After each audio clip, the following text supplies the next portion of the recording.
सेवारो नमस्ते। यो global network YouTube channel हेर्नुहुने र माया गर्नुहुने सम्पूर्ण दर्शकहरूको माझमा म गङ्गा किमदाङ लिम्बू उपस्थित भएको छु। यो ग्लोबल नेटवर्क युट्युब च्यानल हेर्नुहुने माया गर्नुहुने दर्शकहरूलाई लाइक, सेयर, सब्स्क्राइब र कमेन्ट पनि गरिदिनुहोला भनेर विनम्र अनुरोध गर्दछु। तपाईहरुको कमेन्टले यो ग्लोबल नेटवर्क युट्युब च्यानललाई अगाडि बढाउने ठूलो ऊर्जा मिलिरहेको छ। यो ग्लोबल नेटवर्क युट्युब च्यानलको मेन अब्जेक्टिभ्स भनेको हिस्ट्रीलाई एक्सप्लोर गर्ने, कल्चरलाई प्रोटेक्ट गर्ने, प्रमोट गर्ने र सभ्यतालाई बचाऊ भन्ने हो। यो ग्लोबल नेटवर्क युट्युब च्यानल हेर्नुहुने, माया गर्नुहुने, संसारभरि छर्नु भएको दर्शकहरूले कमेन्ट र सल्लाह सुझाव दिइराख्नु भएको छ र यो ग्लोबल नेटवर्क युट्युब च्यानल हेर्नुहुने, माया गर्नुहुने दर्शकहरूको कमेन्ट र सल्लाह सुझावले यो ग्लोबल नेटवर्क युट्युब च्यानललाई अगाडि बढाउने ठूलो ऊर्जा मिलिरहेको छ। हाम्रो प्रोग्रामलाई सम्पूर्ण दर्शकहरूले हेर्नु चाहनुहुन्छ भने लिङ्कको तल बेल आइकन छ, बेल आइकनलाई क्लिक गरिदिनु होला र हामीले जतिखेर पनि हामीले प्रोग्राम र भिडियो पोस्ट गर्छौँ तपाईहरुले नोटिफिकेसन पाउनुहुनेछ र हाम्रो प्रोग्रामलाई तुरुन्तै हेर्नु सक्नुहुनेछ। यो हाम्रो ग्लोबल नेटवर्क युट्युब च्यानललाई लाइक, सेयर, सब्स्क्राइब र कमेन्ट पनि गरिदिनु होला भनेर विनम्र अनुरोध गर्दछु। सेवारो नमस्ते। हाम्रो ग्लोबल नेटवर्कको सम्पूर्ण हाम्रो अडियन्सहरूलाई यो ग्लोबल नेटवर्कमा हामी निरन्तर रूपमा नेपाली तथा साउथ एसियन इन्डिजिनस कल्चर कम्युनिटिजको इस्यु, प्रब्लम र अपर्च्युनिटिजको बारेमा हामी डिस्कसन गर्दै आइरहेको छौँ। यही डिस्कसन गर्ने क्रममा आज हाम्रो गेस्ट हुनुहुन्छ मनोज घरती मगरज्यू। आज चाहिँ हामी खास गरी मनोज घरती मगरज्यूको बुकको बारेमा हामी डिस्कसन गर्नेछौँ। उहाँले त्यो बुकमा देख्नु भएको इन्डिजिनस कम्युनिटिजहरूको इस्युजको बारेमा हामी चाहिँ तपाईहरुसँग केही सेयर गर्नेछौँ र उहाँ चाहिँ हाम्रो मगर कम्युनिटिजबाट आउनुभएको हुनाले उहाँहरूको एउटा मगरहरूको एउटा कल्चरल आइडेन्टिटिजको बारेमा, त्यहाँ देखिएको केही इस्युजहरू, अपर्च्युनिटिजको बारेमा पनि हामी तपाईहरु सामु मैले चाहिँ मनोज घरती मगरलाई यही एरियामा डिस्कसन गर्नको लागि मैले निम्ताइसकेको छु र हाम्रो मनोज घरती मगरज्यूलाई सेवारो नमस्ते। सेवारो नमस्ते। जेदो झोरले सर। धन्यवाद छ मनोज घरती मगरज्यू। मैले तपाईको बारेमा अघि अफ क्यामेरा पनि केही सुनेको छु र तपाईको बारेमा मैले अरु व्यक्तित्वहरूबाट पनि स्पेशली तपाईको एकाडेमिक जर्नी र रिसर्चको बारेमा मैले धेरै सुनेको छु। त्यही भएर नै म तपाईलाई आज हाम्रो ग्लोबल नेटवर्कको अडियन्ससँग तपाईको रिसर्च जर्नीको बारेमा, एकाडेमिक जर्नीको बारेमा तपाईको एउटा तिता मिठा तपाईको अनुभवहरू सेयर गर्न जाँदैछौँ र यसै क्रममा चाहिँ मलाई तपाईको बारेमा अब मैले थोरै मात्रै सुनेको छु हैन, सुन्नु त सुने तर तपाईको बारेमा धेरै थाहा नभएको हुनाले तपाईलाई आफ्नो परिचय र तपाईको रिसर्च र एकाडेमिक जर्नीको बारेमा छोटो परिचय दिनुहुन हार्दिक अनुरोध गर्दछु। धन्यवाद डाक्टर मारवाङ सर। नमस्ते। जेदो झोरले फेरि पनि म मनोज घरती मगर रुकुम बाँफीकोट गाविस वार्ड नम्बर 5 बडगाउँमा जन्मे। म बाँके बनकोटवामा हुर्किएँ र आफ्नो कर्मथलो मैले पोखरालाई बनाएँ। 2060 सालदेखि म पत्रकारितामा छु र यो बीचमा मैले कानुन पत्रकारितामा स्नातक गरेको छु भने इतिहास विषयमा स्नातकोत्तर गरेको छु। अलिकति केही पढ्ने लेख्ने काम गरौँ, हाम्रो समुदायमा चाहिँ अलिकति आफ्नो इतिहासलाई खोतलौँ, हाम्रो बारेमा हामी आफैले लेखिएन, अरूले मात्रै लेखिदिए। खास त्यसो गर्दाखेरि केही इतिहासका पानाहरूमा गलत कुराहरू मात्रै बाहिर आए। हामीसँग भएका आफ्ना संस्कार, संस्कृति, इतिहास, गौरव गर्ने विषयहरू त्यति धेरै बाहिर ल्याइएन। त्यो कारणले अलिकति केही लेखौँ, खोजौँ, गरौँ भनेर म चाहिँ पत्रकारिताको सिलसिलामा चाहिँ त्यस्ता इस्युहरूमाथि चाहिँ आफूलाई केही गर्नुपर्छ भन्ने लागेपछि म धेर थोर अनुसन्धानको क्षेत्रमा केही गर्न केही सिक्दैछु। अहिलेसम्म चाहिँ मैले भर्तीको फन्दा भन्ने किताब लेखेको छु। झन्डै 6 वर्ष बिताएर यो किताब लेखेको हो र यो 2014 मा हङकङमा विमोचन भएको हो। त्यसपछि गोर्खाको लिगलिगकोटमा हुने दौडेर विजय हुने घले राजा र यो ब्रिटिस गोर्खाहरूको बारेमा वर्ल्ड वारमा परेका भेटरानहरूसँगको उनीहरूको कथा व्यथामा आधारित भएर लडाइँमा घाइते मन भन्ने किताब आउँदैछ। अन्य केही आर्टिकलहरू पनि मैले लेखेको छु यो विशेष गरी मगर समुदायसँग सम्बन्धित र यो आदिवासी जनजाति समुदायसँग सम्बन्धित रहेर र अब अहिले चाहिँ यो अन्तिम समयमा मैले यो गोर्खा भर्ती मेरो चाहिँ मास्टर डिग्रीको थेसिस पनि यही हो, पोखरामा गोर्खा भर्तीको आर्थिक र सामाजिक प्रभाव, यो विषयमा भएको हुनाले यो जर्नलमा अस्ति भर्खर एउटा स्टोरी एसोसिएसनको एउटा जर्नल छ हिसान भन्ने, त्यसमा चाहिँ राणाकालीन गोर्खा भर्तीको इतिहास बारेमा एउटा जर्नल आर्टिकल आएको छ। यो नै मेरो पहिलो जर्नल आर्टिकल हो। पेपरहरूमा त मेरो थुप्रै आर्टिकलहरू आइसकेको छ।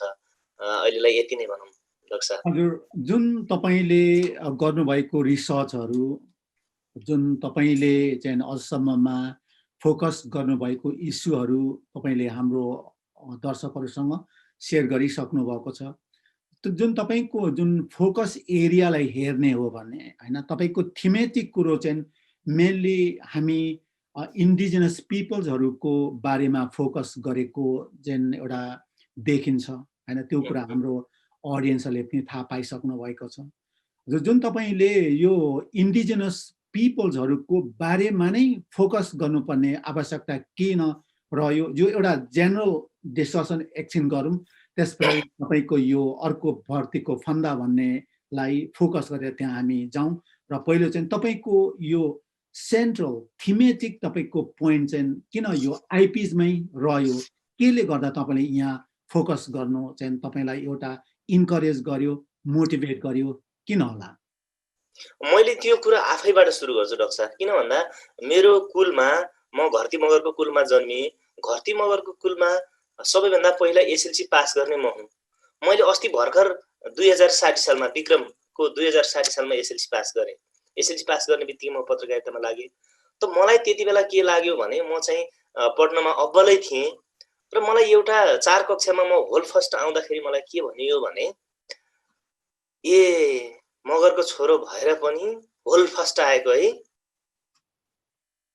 बाबा चाहिँ उहाँ चाहिँ पढे लेखेको छैन, उहाँ के गर्छ, कता जान्छ, के गर्छ है, तर यो मगरको छोरो भएर पनि प्रथम आएको, होल फर्स्ट आएको, ल बधाई छ भनेर मलाई विद्यालय व्यवस्थापन समितिका अध्यक्षले अबिर गरेर मलाई पुरस्कार दिनुभयो।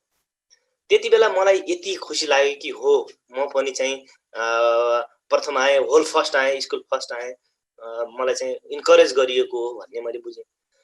जब म अलिकति उमेर बढ्दै गयो, केही कुराहरू बुझ्दै गएँ तब मलाई के लाग्यो भने म पढ्ने स्कुलमा त धेरै जसो त ब्राह्मण क्षेत्रीय समुदायहरूको वर्चस्व थियो। अनि त्यो चाहिँ मा गइसकेपछि मलाई के लाग्यो भने ए मलाई चाहिँ यो डोमिनेट गरेर भनिएको हो। किन भन्दा ब्राह्मण क्षेत्रीले पढ्नु पर्ने, त्यो प्रथम आउनु पर्नेमा एउटा मगरको छोरो आयो भनेर त्यो हियाएर भनिएको जस्तो महसुस भयो। र मैले हरेक पल हरेक घटनामा मैले पढ्दादेखि होस्, अन्य पेसा व्यवसाय गर्दादेखि होस्, यो मगर भएर पनि यस्तो, मगर भएर पनि यस्तो है, कति राम्रो, कति जान्ने, कति पढे लेखेको, प्रथम आउने भन्ने मैले त्यो महसुस गरेँ। त्यो महसुस गरेको चाहिँ मलाई चाहिँ हौस्याएको मैले ठानिनँ। मैले त्यसलाई क्रिटिकल थिङ्किङ गर्दाखेरि, किन भन्दा नेपालमा त कुनै समय राज्य सत्ताले नै हाम्रो पुर्खालाई पढ्छु भन्दा पनि पढ्न दिने समय थिएन। स्पेसली ब्राह्मण समुदायको व्यक्तिलाई बनारसमा गएर पढ्न राज्यले नै पठाउँथ्यो, राज्यकै खर्चमा पढ्न जान्थ्यो। हाम्रो मान्छेले त पढ्छु भन्दा पनि पढ्न पाउने अवस्था थिएन। त्यो भइसकेपछि मैले अब यो हामी किन यसरी आयौँ त, हामीलाई किन यस्तो बनाइयो भन्ने सोचिसकेपछि सबैभन्दा महत्त्वपूर्ण कुरा शिक्षा रहेछ। शिक्षाको माध्यमबाट हामीले केही गर्नुपर्छ, अब केही लेख्नुपर्छ, हाम्रा कुराहरू हाम्रो समुदायले पनि भोलि यो चिज पढेर गौरवानुभूति गरोस्, हामीसँग सम्बन्धित धेरै कुराहरू रहेछन् भन्ने कुरामा म लागे। यसको पनि के कथा छ भने डाक्टर साहब, मेरो बाजे बराजु लाहुरे, जुजु बाजे मेरो पहिलो विश्वयुद्धमा लड्नुभयो, बराजु त्यसमा लडिसकेपछि अनेक तकमा ल्याउनुभयो। त्यसै गरी मेरो बालो बाजे दोस्रो विश्वयुद्धमा लड्नुभयो, दोस्रो विश्वयुद्धमा वर्ल्ड वार सकेपछि पठाइदिनु भयो। पठाइदिएपछि मेरो बाबालाई पढ्नुपर्छ बाबु भनेर उहाँलाई भनेपछि मेरो बाबाले जम्मा 6 दिन पढेको। तर 6 दिन पढे पनि हिसाब गर्दाखेरि मैले क्याल्कुलेटर हान्नुभन्दा पहिला हिसाब निकाल्नुहुन्थ्यो। पढ्नु पर्यो भने हामीलाई यसरी लेख्नुपर्छ भनेर अक्षरका डिक्का सिकाउनुहुन्थ्यो। र उहाँले आफू नपढेको त्यो जुन पीडा थियो त्यसमा चाहिँ हामीलाई चाहिँ पढाउनुपर्छ भनेर पढाउन कसिनु भयो। र गाउँमै आफू वडाध्यक्ष हुँदाखेरि स्कुल सुरुवात गर्नुभयो। स्कुल सुरुवात गर्दाखेरि गाउँलेबाट उहाँले मुद्दा खेप्नुभयो, यसले चाहिँ यसो गर्यो त्यसो गर्यो भनेर। अनि किन भन्दा सामूहिक रूपमा काम गर्दाखेरि कहिलेकाहीँ त्यस्ता कुराहरू आउँछन् र उहाँ स्कुल खोलिसकेपछि मुद्दा उहाँकै पक्षमा फैसला भयो। माइलो बाबाले जग्गा दान गर्नुभयो। सानो छाती भएको मान्छेले जग्गा दान गर्दै थिएन त्यो समयमा। अनि त्यो गरिसकेपछि त्यो स्कुलबाट मैले चाहिँ क खरा मात्रै सिकेँ। म 1 वर्ष मात्रै पढ्न पाएँ। म तराईमा बसाइसरेर गएपछि मेरो शिक्षा एसएलसी बाँकीको प्रभात माविबाटै भयो। त्यसपछि अलिकति घरको आर्थिक अवस्था अहिले जस्तो सोचिएको जस्तो थिएन। अनि मैले एसएलसी पास गर्ने बित्तिकै यो सानोमा म बाल पत्रकारिता गर्थेँ। त्यसपछि पत्रकारिता गरेपछि 2-4 सुख आउँछ भनेर मैले नेपाल गजमा पत्रकारिता गरेँ। बीबीसीको संवाददाता नेत्र केसी र तारा पुन दिदीले मलाई त्यसमा एउटा रेडियो प्रोग्राममा जोडाइदिसकेपछि मेरो पत्रकारिता सुरु भयो र अध्ययन गर्न म कसिएँ। मैले त्यो पत्रकारिता सायद किन गरेको भन्दा म पढ्नको लागि गरेको। किन भन्दा मैले धेरै अप्सनहरू निकालेँ हैन, घरबाट पढ्नुपर्छ भन्ने ठुलो त्यस्तो वातावरण थिएन हैन। अनि त्यसपछि त्यहाँ पढ्दै गर्दाखेरि पछि मलाई चाहिँ लाहुरेको बारेमा धेरै चासो भयो। लाहुरेको बारेमा चासो भइसकेपछि के गर्ने त भन्दा त्यसको लागि धरान र पोखरा हो। यो धरान र पोखरामा चाहिँ लाहुरेसँग सम्बन्धित विषयमा चाहिँ खोज्ने हो भने त्यहाँ जानुपर्छ भनेपछि म 2064 सालदेखि पोखरामा आएर निरन्तर रूपमा गोर्खा भर्तीका विविध पाटामाथि अनुसन्धानरत छु। र मेरो एउटा मात्र भनाइ के छ भने यदि नेपालमा यो हाम्रो स्पेशल अझ हाम्रो कम्युनिटीमा लाहुरे भन्ने समुदायलाई छुट्याउने हो भने यो नेपाल बन्दैन, यो नेपाल हुन्थेन।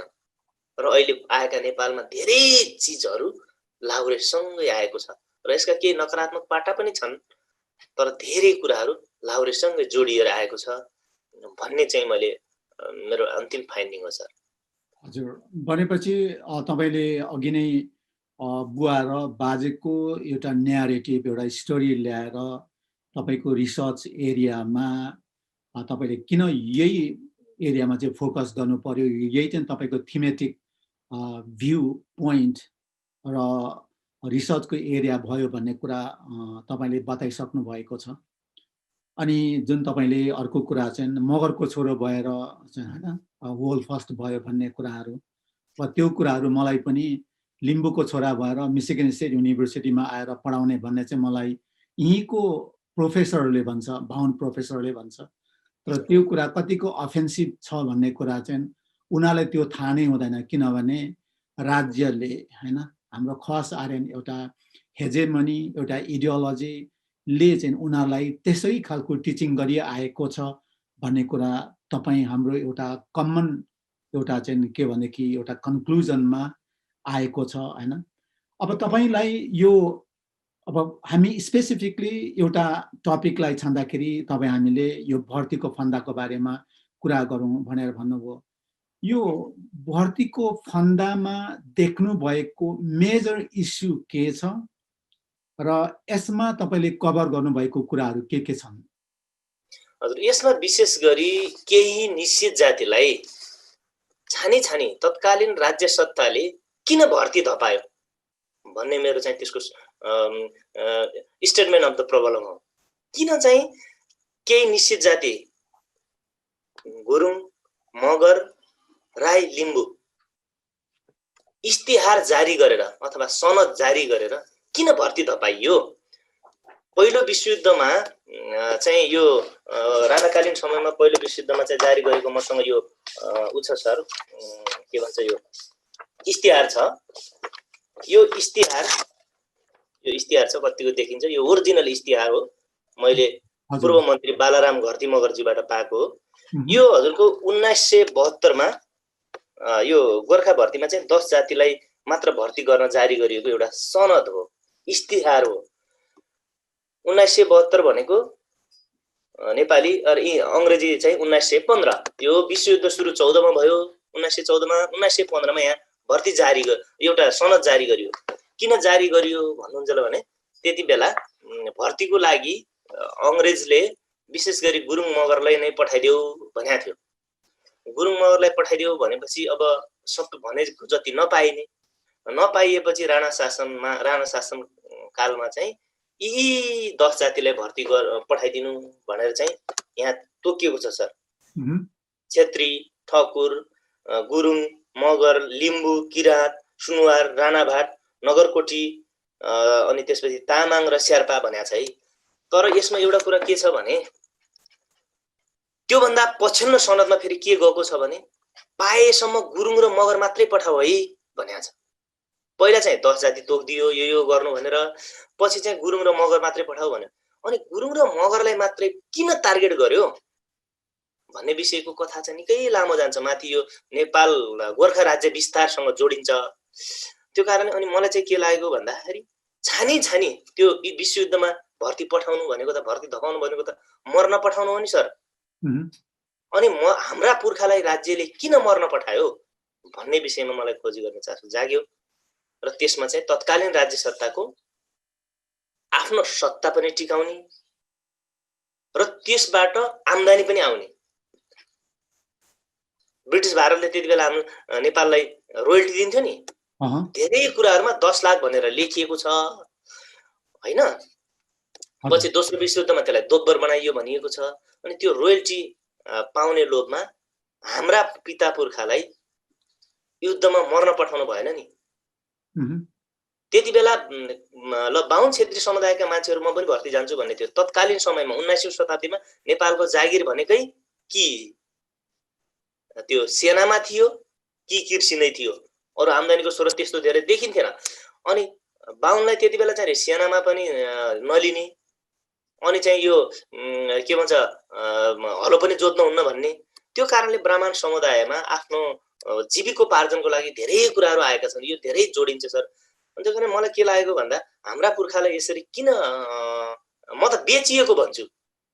यो तत्कालीन राज्य सत्ताले हाम्रा पुर्खालाई छानी बेलायती साउलाई नै किन बेच्यो हो। यो विषयमा मैले खोज्दै जाँदाखेरि त्यसमा रोयल्टीका कुरा छन्। त्यसमा हाम्रो तत्कालीन समयमा मगरहरु त विशेष गरी राज्य सत्तासँग नजिक थिए हैन। त्यो कारणले यिनीहरुको चाहिँ संस्कार संस्कृति ध्वस्त बनाउनदेखि लिएर यिनीहरुलाई चाहिँ तहस नहस पार्ने एउटा रणनीति पनि थियो कि ठूलो राजनीतिक जालझेल पो हो कि भन्ने विषयमा चाहिँ चासो लागेर मैले त्यो हाइपोथेसिस राखेर यो विषयमा गरे र धेरै प्रमाणहरु तथ्यहरु जुटाउँदाखेरि यो ठूलो राजनीतिक जालझेल थियो भन्ने बुझिन्छ सर। हजुर, तपाईले यही तपाईको जुन रिसर्च क्वेशन छ नि, त्यो तपाईको इन्क्वायरी क्वेशन एकदम हिप्नोटाइजिङ छ, एकदम राम्रो छ हैन। र तपाईले यो रिसर्च गर्दै जाँदाखेरि जुन तपाईले धेरै फाइन्डिङ पाइयो भनेर भन्नुभयो, त्यसमा तपाईको रिसर्च प्रोसेसहरु कस्तो थियो? कसरी चाहिँ तपाईले रिसर्च गर्नुभयो? यो तपाई हाम्रो डिस्कसनले हाम्रो अहिले रिसर्च गर्दै गर्ने विद्यार्थी भाइ बहिनीहरु र रिसर्चरहरुलाई पनि धेरै हेल्प गर्नेछ। त्यसले गर्दा कि तपाईको रिसर्चकै प्रोसेसमा कहाँ जानुभयो, के मटेरियलहरु चाहिँ तपाईले युज गर्नुभयो, अथवा कस्तो व्यक्तित्वहरुलाई भेट्नुभयो, अथवा तपाईको रिसर्च प्रोसेसहरु मेथोडोलोजिजहरु चाहिँ के कसो गर्नुभयो त्यो फाइन्डिङ पाउनको लागि? हजुर, यसमा चाहिँ मैले मुख्य गरी हजुरको यो प्राथमिक स्रोतलाई नै मैले बढी आधार बनाएको छु। किन भन्दाखेरि यो यस्ता चीजहरु, यस्ता डकुमेन्टहरु बाहिर आएनन्। त्यो कारणले मैले सकेसम्म यो डकुमेन्टहरु चाहिँ बाहिर ल्याउनु पर्छ भन्ने हिसाबले मैले डकुमेन्टलाई अलि बढी जोड दिएको छु। किन भन्दाखेरि यो यस्तो इस्तिहार जारी गरेर भर्ती पठाउँथ्यो अरे, यसरी चाहिँ नि हाम्रो पुर्खालाई त यसरी राणाले लखेटै थियो अरे भन्ने चाहिँ मैले सुन्थे। तर लखेटेको चीज के हो त नि, कहाँ छ त नि कागज भन्ने कुरा भेटेको थिएन। मैले धेरै किताब पढ्दा सेकेन्डरी सोर्स मात्रै भेटेको थिएँ। त्यो फोटोकपी, अब त्यो फोटोकपी पनि ठ्याक्कै त्यसैलाई फोटोकपी गरेर राखेको भए हुन्थ्यो, तर त्यसलाई उतार गरिएको मात्रै भेटाउँथे। तर मैले खोज्दै जाँदाखेरि यस्ता मसँग 18 वटा इस्तिहार छन्, 18 वटा चिठी। त्यति बेला तत्कालीन समयमा विश्वयुद्धको समयमा यो यो एउटा एउटा चाहिँ उदाहरण मात्रै हामीले हाइपोथेसिस गर्ने, पश्चिमी राजा जाजरकोटी राजालाई चिठी लेखिएको छ विश्वयुद्ध कालको समयमा 1972 मा। हजुर 125 जना केटाहरू भर्ती पठाउनु, त्यसमा गुरुङ र मगर नै पठाउनु भनेको छ। अब जाजरकोटतिर त्यतातिर त पश्चिम क्षेत्रमा त गुरुङहरू त अलिक कमै थियो, मगरहरू त प्रशस्त हुने। त्यो कारणले 125 जना केटाहरू चाहिँ सरकारले पठाऊ भन्दाखेरि त्यहाँको राजाले नपठाएको हुनाले 18 पटकसम्म चिठी पठाएको छ। अबको 3 दिनभित्र तिमीले 125 जना केटा पठाएनौ भने तिमीलाई कानुन बमोजिम कारबाही हुनेछ भनेर काठमाडौँबाट इस्तिहार गएको छ, सनद गएको छ। यो कुन सालको कुरा गर्नुभयो? 1972 सन् यो चाहिँ विक्रम सम्वत 1972 सन् 1915 हजुर 19औं शताब्दीमा। त्यसरी 125 जना ठिटा पाइन्थेनन् सर। अहिले भर्ती लाग्न पोखराको ब्रिटिस क्याम्पमा 10,000 जना छाती नपाउन जान्छन्। त्यति बेला 125 जना भेटाउनलाई त्यस्तो समयमा त्यो राजालाई कति गाह्रो भएको थियो भनेपछि त भर्ती त कोही पनि जान चाहन्थेन। किन भन्दा त्यहाँ मर्न पठाउने हो भन्थे। गल्लावाललाई त गाउँबाट लखड्थे। त्यो मेरो चाहिँ प्रत्यक्ष मेरो चाहिँ फिल्ड भिजिटले त्यो बताएको छ र मसँग त्योसँग सम्बन्धित भिडियो पनि छ। मसँग वर्ल्ड वारमा पढेका उनीहरू भर्ती भएको। पहिलो विश्वयुद्धको त भेटिँदैन मान्छेहरू, दोस्रो विश्वयुद्धका बाजेहरू अहिले पनि भेटिनुहुन्छ। उहाँहरूलाई गाईगोठमा हुँदाखेरि भर्ती लगेको छ उठाएर। त्यस्तो कुराहरू छ हैन। अनि मैले चाहिँ यसलाई के गरेँ भने खासमा चाहिँ यो प्राथमिक स्रोतमा मैले चाहिँ गोर्खा भर्तीसँग सम्बन्धित विज्ञहरूको अन्तर्वार्ता अनि गोर्खा भर्तीसँग सम्बन्धित विशेष गरी यो अभिलेख अध्ययन अनि अवलोकन अनि वैयक्तिक अध्ययन भनेको केस स्टडी र केही भूपू गोर्खा सैनिकहरूसँग चाहिँ अन्तर्वार्ता गरेर मैले यसको तथ्याङ्क सङ्कलन गरेँ। त्यसैगरी अनि यो चाहिँ मैले चाहिँ सेकेन्डरी सोर्सको रूपमा यो विभिन्न विद्वानहरूले लेखेका पुस्तक, जर्नल अनि विभिन्न पत्र पत्रिकाहरू र अनलाइनहरूबाट चाहिँ मैले यो स्रोत जुटाएर यसको अध्ययन पुरा गरेको र यसको मुख्य मेरो चाहिँ के भन्छ यो अनुसन्धानको चाहिँ यो स्रोत चाहिँ मेरो प्राइमरी सोर्स हो। अभिलेख अध्ययन गरेँ मैले, त्यसको लागि राष्ट्रिय अभिलेखालय गएँ, त्यसको लागि मैले चाहिँ नेपालको केन्द्रीय पुस्तकालयमा गएँ, पुरातत्व विभागमा गएँ अनि विभिन्न व्यक्तिहरूसँग रहेका यस्ता तामापत्रहरू, इस्तिहारहरू मैले अध्ययन गरेँ र विशेष गरी यो गोर्खा भर्तीको बारेमा जानकार विद्वानहरूसँग र यो गोर्खा भर्तीमा अथवा ब्रिटिस आर्मीमा भर्ती भएर तत्कालीन समयको यो अंग्रेज भारत भनौँ ईस्ट इन्डिया कम्पनीमा चाहिँ सेनामा भर्ती भएर लडाईमा लडेका बाजेहरूसँग 104 वर्षको बाजेसँग सम्म म भेटेको छु। ती बाजेहरूसँग कुरा गरेर कसरी भर्ती लगिन्थ्यो, के गरिन्थ्यो, तपाईहरुको तलब के थियो भन्ने उनीहरुसँग यावत कुराहरू चाहिँ खोजेर मैले यो जुटाएको हो सर। हजुर।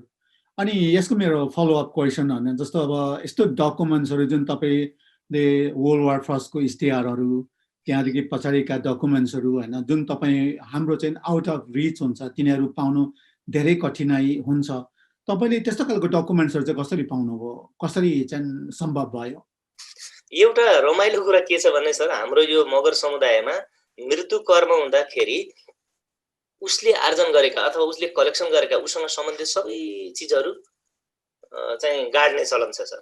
हाम्रो त पहिला गाड्ने हो, मान्छे चाहिँ के भन्छ बित्यो भने चाहिँ गाड्ने उसँग सम्बन्धित।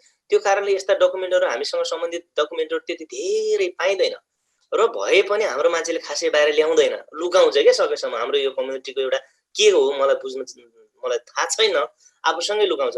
मलाई के थाहा छ भने हाम्रो बजे बित्दाखेरि पनि पेटारो भन्ने त्यो निगालोको चोयाबाट बनेको यस्तो बाकस जस्तो थियो, त्यसमा मेरो बजेसँग सम्बन्धित भएका डकुमेन्टहरु, बाजेसँग सम्बन्धित भएका डकुमेन्टहरु सबै जलाइयो।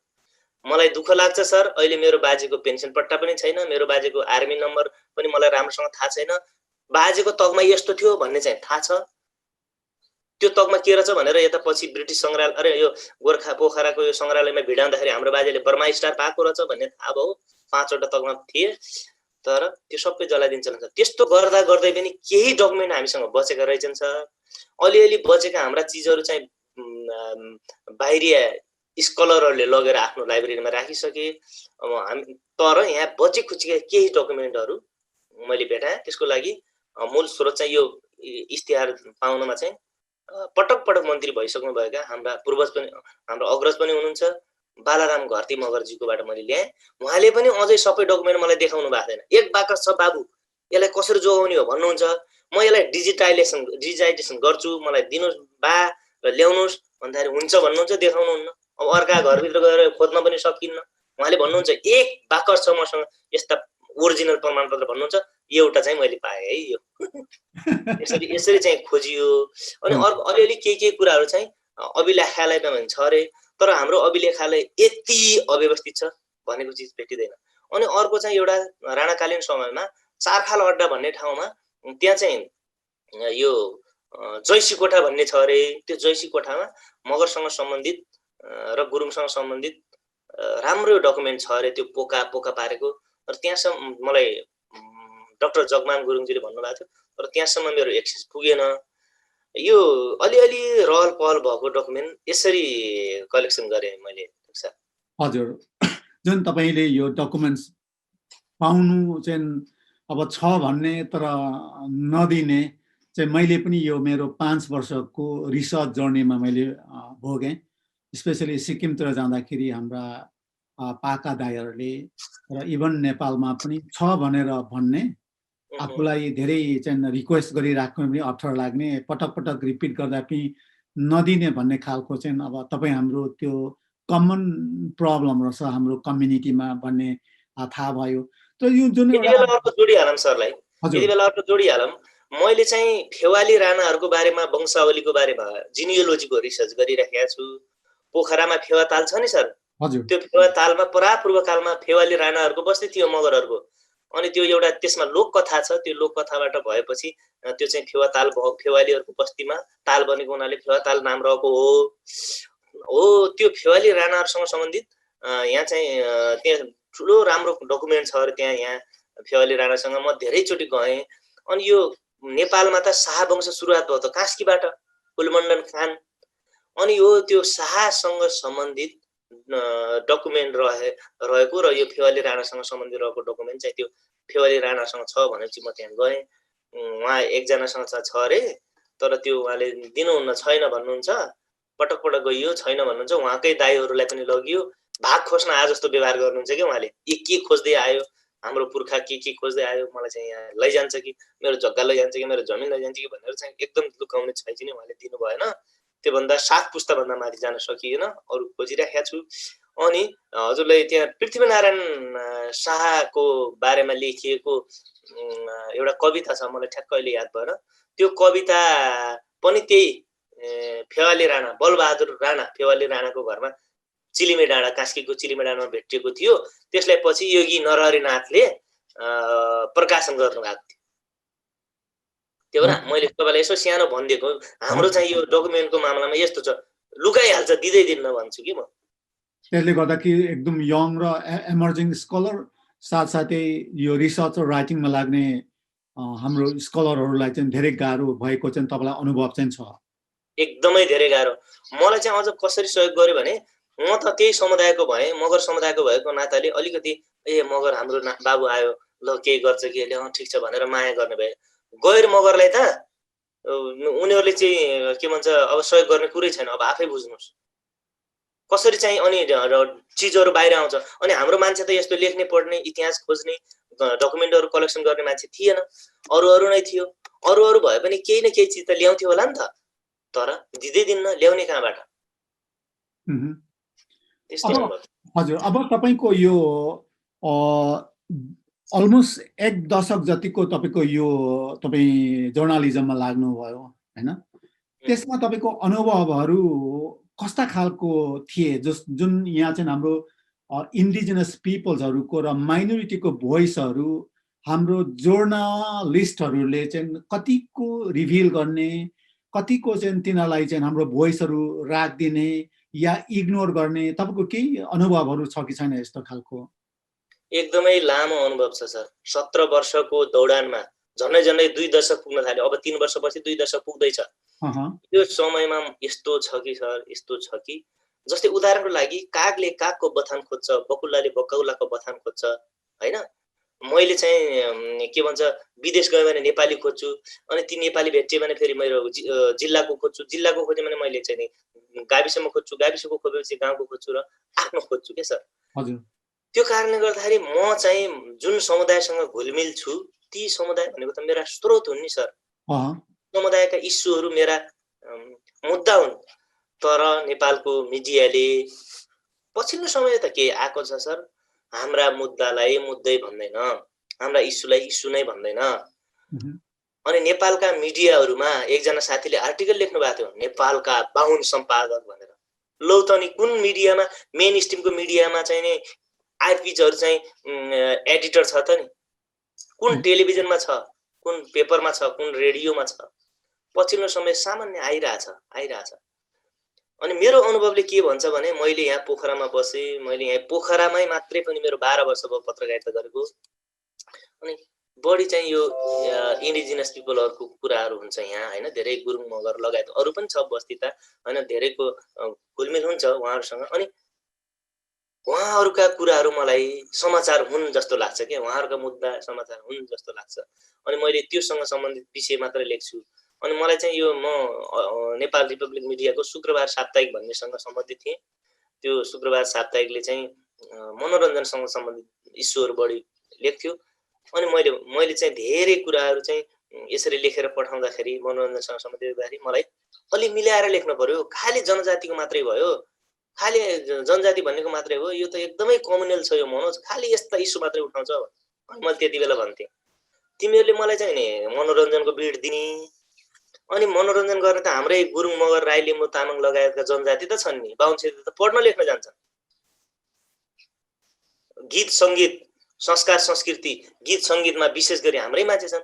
अनि मैले अहिले बुझेँ सर, गीत सङ्गीत भनेको त आहा र हुहु डाङडाङ र डुङडुङ मात्र रहेन रहेछ सर।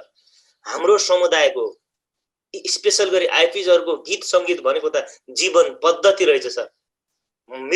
जन्मेदेखि मृत्यु कर्मसम्म गीत चल्दो रहेछ सर। हाम्रै मगर समुदायको कुरा गर्छु, जन्मिएको खुसियालीमा नचाइन्छ सर, नाचगान गरिन्छ, मृत्युमा शोक गीत गाउँदै सेलाइन्छ सर। अनि मैले यो बुझेँ अहिले। अनि तर हामीलाई त यिनीहरूले मनोरञ्जनको साधन मात्रै बनाए। यसो बुझ्दै जाँदाखेरि संसारका धेरै आदिवासीहरूको यो गीत सङ्गीत भनेको चाहिँ जीवन पद्धति रहेछ सर।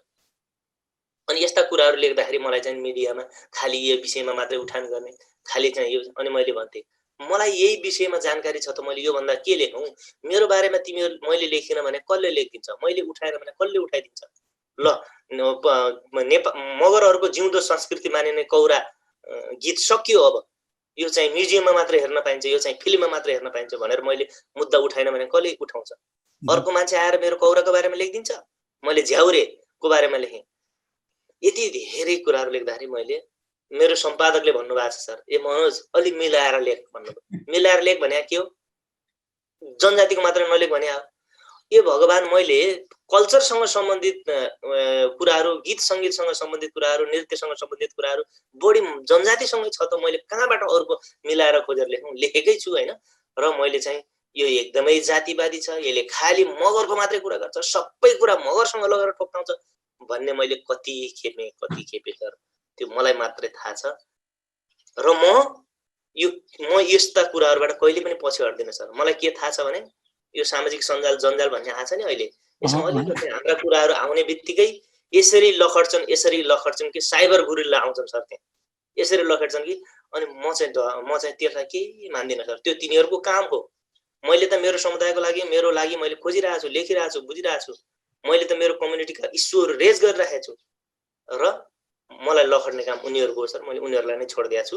र यो मलाई के हो भने निश्चित केही हुल्याहरूको समूहले जातिवादीको भिल्ला भिराइदिएर सकाउने रणनीति मात्रै हो सर, अरू केही पनि होइन।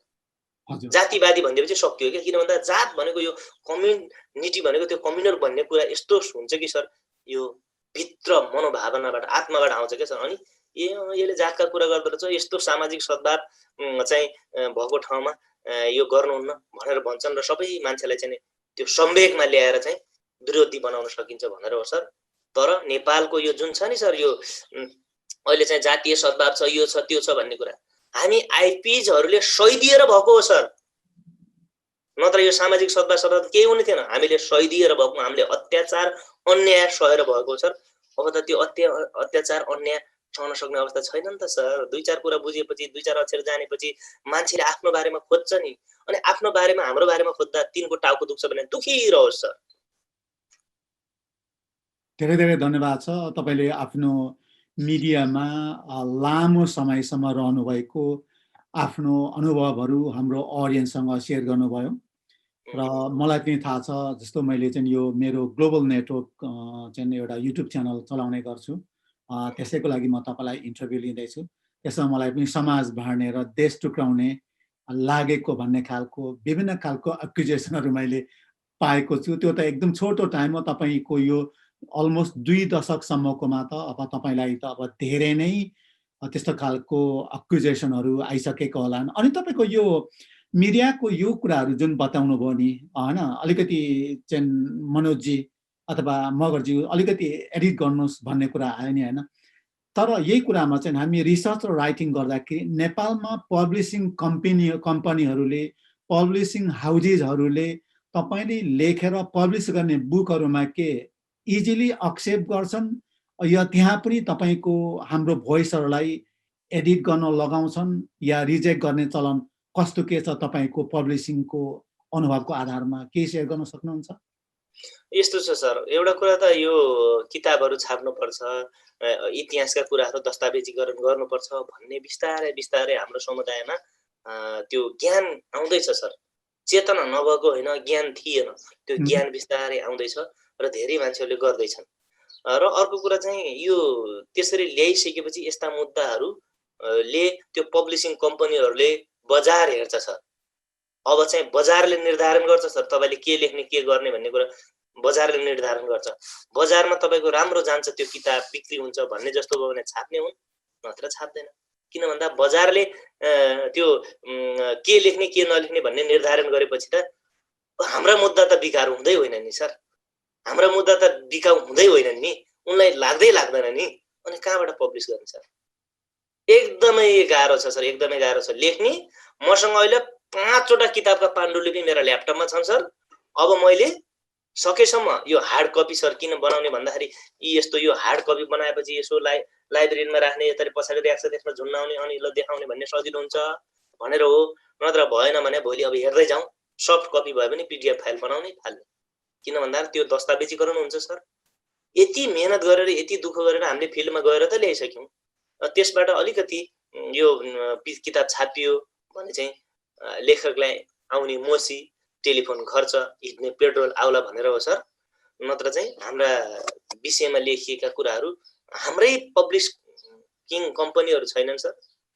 त्यो कारणले यो छापिँदैन सर। उदाहरणको लागि यो भर्तीकै फन्दाको कुरा गर्छु, यो पनि नेपालको प्रकाशन हाउसले छाप्ने भन्ने कुरा थियो। तर यसका केही कुराहरू संशोधन गर्न भनियो। संशोधन गर्न भनेपछि म चाहिँ त्यसमा कन्भिन्स भइन, अनि यो छापिएन। नछापेपछि यसको प्रकाशक हङकङ नेपाली हङकङ नेपाली महासङ्घको अध्यक्ष आदरणीय रिता गुरुङ दिदीले यसलाई पब्लिसको जिम्मा लिनुभएको हो। त्यसपछि चाहिँ यो पब्लिस भयो र हङकङमै विमोचन पनि भयो, राम्रो पनि भयो।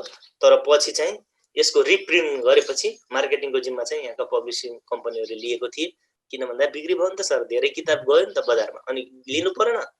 अनि र यो किताब यदि प्रकाशन हाउसले छाप्थ्यो भने सर रोयल्टी मैले सम्भवतः 1-2 लाख पाउँथ्यो होला। तर मैले यो किताब छापिसकेपछि, त्यो दिदीले छापिदिएपछि, रिता गुरुङले, आदरणीय भुवो ब्रिटिस आर्मी हुमबहादुर थापा मगरजीले चाहिँ स्पेनमा हुनुहुन्थ्यो, उहाँले मलाई हङकङमा लाने तारतामे मिलाउनु भयो। त्यसमा राज्यसत्ता.com भन्ने यो वेबसाइट थियो, उसले चाहिँ मलाई त्यहाँ लग्यो र राम्रो भयो। किताब मार्केटमा गयो। यसले मलाई चाहिँ अझ धेरै हौसला दियो, केही गर्नु पर्दो रहेछ, केही गर्छु भनेर लाग्यो भने कतै न कतैबाट अवसर आउँदो रहेछ भन्ने सिकायो सर। ल सरले भनेको क्वेसनमा बुझिहाल्नुभयो नेपालमा हाम्रा कुराहरू हाम्रा मुद्दाहरूका बारेमा लेखिएका चिजहरू सजिलै छाप्न सकिँदैन सर। छापियो भने पनि हातमा जाँदैन सर। हातमा केही गरी लाउनु सजुल पढ्नु भनेर गइहाल्यो भने हाम्रा मान्छेले त्यति धेरै पढिदिएर प्रतिक्रिया क्रियाहरू जनाइदिन्नन् सर। त्यो कारणले धेरै गाह्रो छ। यो तपाईँको जुन अनुभवहरू तपाईँले सेयर गर्नुभयो म लगायत हाम्रा ग्लोबल नेटवर्कको अडियन्सहरूसँग हैन, अनि यो तपाईँको यो एउटा रिडरसिपको एउटा इस्यु छ नि तपाईँ हाम्रो कल्चरमा, तपाईँको विचारमा यो किन अझैसम्म चाहिँ यस्ता इन्डिजिनस कम्युनिटिजको बारेमा इन्डिजिनस पिपल्सको बारेमा ओरली एडभोकेट गरेर हिँड्ने गर्छन् र ती व्यक्तित्वहरूले पनि त्यति धेरै पढेको पाइँदैन। अब हाम्रो कम्युनिटीका स्पेसली हामी आइपिएसका कुरा गरौँ, उहाँहरू पनि त्यस्तै इन्ट्रेस्ट राख्नुहुन्न। यसमा तपाईँको के समस्या के प्रब्लम देख्नुहुन्छ? के होला, के भन्नु सक्नुहुन्छ? हजुर, यो चाहिँ सही नहुन पनि सक्छ सर, तर मलाई लागेको कुरा, मेरो आफूले अनुभूति गरेको कुरा चाहिँ मलाई के लाग्छ भने यो राज्य सत्ताले नै हाम्रो यो दिमागी संरचनालाई के बनाइदियो भने सर, यिनीहरू भनेको त नपढ्ने मान्छे हुन्, नपढ्ने समुदायका मान्छे हुन्, यिनीहरू त लाउरे हुन्, यिनीहरू त विदेश जाने हुन्। मेरो छोरो अहिले 16 महिनाको भयो सर, म यहाँ एउटा समुदायमा बस्छु, यो मेरो टोलमा 75 घर छ, मेरो छोरो सुई सुई सुई सुई बाहिर सडकमा हिँड्छ, दौडिन्छ। मेरो छोरालाई के भन्छन् थाहा छ सर? ए लाउरे भन्छ, ए लाउरे, ऊ लाउरे आयो भन्छ। मैले त्यति बेला भन्छु यो लाउरे हुन्न, नेपालमा यही केही गर्छ भन्छु क्या म सर। भनेको मतलब हाम्रो संरचना नै यस्तो बनाइदिएको छ कि अब मेरो घरमा पनि अब छोरो जन्मियो, अब लाउरे, खुसी आयो। म किन लाउरे भएन सर? म पनि त ताइक्वान्डोको खेलाडी हो, म पनि त पढ्नमा अब्बल मान्छे हो, म किन गएन लाहुर? हो, म यही कारणले गएन। मेरो बाउले भर्ती हुन्न भन्नुभयो, बाउले भर्ती भयो भने नेपालमै हुनुपर्छ भन्नुभयो हैन। मेरो दाइ पनि भर्ती हुनुभयो, मेरो भाइ पनि भर्ती भयो, नेपालमै भयो। त्यो कारणले मलाई चाहिँ के लाग्छ भने भर्ती हुन्न भन्ने होइन, कुनै समय चाहिँ मर्न जाँदाखेरि चाहिँ हाम्रो मान्छे भर्ती पठाउने, भर्ती दबाउने राज्यले। अहिले 2-4 सौको आउँदाखेरि भर्ती हुनुहुन्न भन्ने मेरो कुरा छैन सर। अहिले त झन् हुनुपर्छ, त्यसले हाम्रो धेरै कुराहरू पनि ल्याएको छ। तर मेरो कुरा के हो भने हाम्रो यो दिमागी संरचना छ नि सर, यसलाई चाहिँ के बनाइयो भने अब चाहिँ हामी 8 कक्षा पास गरेपछि भर्ती लाग्न पाइन्छ भने चाहिँ 8 कक्षा पढ्यो, सकियो। अनि 10 कक्षा आयो सर, 10 कक्षा पढ्यो, सिद्धियो। हामीले सानो एउटा स्याम्पलिङ गरेका थियौँ सर पोखरामा, केही स्कुलहरूमा 10 कक्षासम्म पढ्दासम्म चाहिँ हाम्रा केटाहरू ट्यालेन्ट छन्। जब 11 मा जोइन हुन्छन् नि, उता 11 मा जोइन मात्रै हुन्छन्, अनि यता डोको बोकेर दौडिन्छन् सर, जसले कहिले डोको देखेको छैन, डोको केबाट बन्छ भन्ने पनि थाहा छैन। अनि उनीहरूको पढाइ लथालिङ्ग हुन्छ। अनि यो संरचना हामीले गरे हो त सर, मेरो रहरले गरे हो त, यो त राज्यले बनाइदिएको नि। राज्यले हाम्रो दिमागी संरचना यसो बनाइदियो कि भर्ती नै जानुपर्छ, काम छैन। त्यति बेला त इस्तिहार जारी गरेर भर्ती जाने भए जाने, नत्र जरिवाना तिर्ने। कहाँबाट ल्याउने सर त्यति बेला पैसा, जरिवाना तिर्ने पैसा? अनि जान्थे मर्न, बाँचे, पैसा पनि आउने भयो, 2-4 सुको रेमिटेन्स पनि आउने भयो हैन, मरे चाहिँ पनि आउने भयो। यहाँ बस्नुभन्दा त बरु भनेर त्यसरी गोर्खे लौरी लाएर भर्ती धपाइएपछि हाम्रो त्यो संरचना के पढ्ने लेख्ने कुरा त नेपाली सामान्य नागरिकले पढ्ने लेख्ने भने त 7 साल पछाडि आएको होइन त सर। त्योभन्दा अगाडि त हामीले पढ्न पाउँथ्यौँ र मेरो बाजेले पढ्न पाउँथ्यो र पाउने थिएन नि। यो त अस्ति भर्खरको कुरा हो नि। तर हाम्रा बाबुबाजेहरू भर्ती भएको त 18औं शताब्दीदेखि हो नि। जब नेपाल अंग्रेज युद्ध भयो नि, नेपाल अंग्रेज युद्ध हुँदाखेरि अमर सिंह र अख्तरलोनी बीच एउटा सम्झौता भयो। 1815 मे 15 मा एउटा सम्झौता भयो। त्यसमा चाहिँ अमर सिंह थापाको रक्षार्थ बसेका सेना बाहेक सबै गोर्खाली सेनाहरू अंग्रेज सेनामा भर्ती हुन पाउने छन् भनेर जुन सम्झौता भयो त्यहाँबाट सुरु गर्ने सर। के भन्छ यो हामीलाई 18औं शताब्दीदेखि पनि हामीलाई त्यहाँ पठाउन सुरु भएको त। अनि कहाँबाट चाहिँ पढ्ने लेख्ने सर, कहाँबाट बुझ्ने हैन। अब पढ्नुपर्छ भन्ने ज्ञानै थिएन। पढ्नु पर्छ भने पनि पढ्नै दिन्थेन राज्यले, लखड्दिहाल्थ्यो भर्ती। मेरो बाउ पनि मेरो बाजे पनि यदि मेरो बाउ बाजेलाई भर्ती नधपाइदिएको भए के थाहा मेरो बाउ पनि यो देशको मन्त्री हुन्थ्यो कि, मेरो बाउ पनि यो देशको चाहिँ सांसद हुन्थ्यो कि, यो देशको बिजनेसम्यान हुन्थ्यो कि, यो देशको प्रोफेसर हुन्थ्यो कि। त्यो त वातावरण आएन नि सर। तर अब आयो, अब हामीले गर्ने हो सर। र सबैभन्दा ठुलो कुरो ज्ञान नै हो सर। ज्ञान चेतना सबैसँग छ, ज्ञान छैन सर। मान्छेले भन्छन् चेतना छैन यो जनजाति समुदायमा, हाम्रो मगर चेतना नहुने मान्छे हुन्छ कहीँ? चेतना छ तर त्यो ज्ञान छैन। ज्ञान उत्पादन गर्ने ठाउँमा हामी छँदै छैनौँ। ल मलाई भन्नु नि त सर, नेपालको त्रिभुवन विश्वविद्यालय भन्नेमा कतिजना आइपिजहरू चाहिँ प्रोफेसर छन्?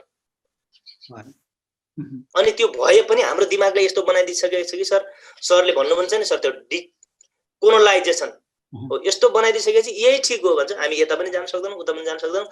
अनि फेरि त्यति तिनीहरूकै भनेको कुरा सही अथवा यही हो भनेर हामीले क्वेसन गर्न थाल्यौँ भने त त्यो ठाउँ पनि पाउँदैन। यो त लखड्दिहाल्छ नि, गलत त्यदिहाल्छ नि।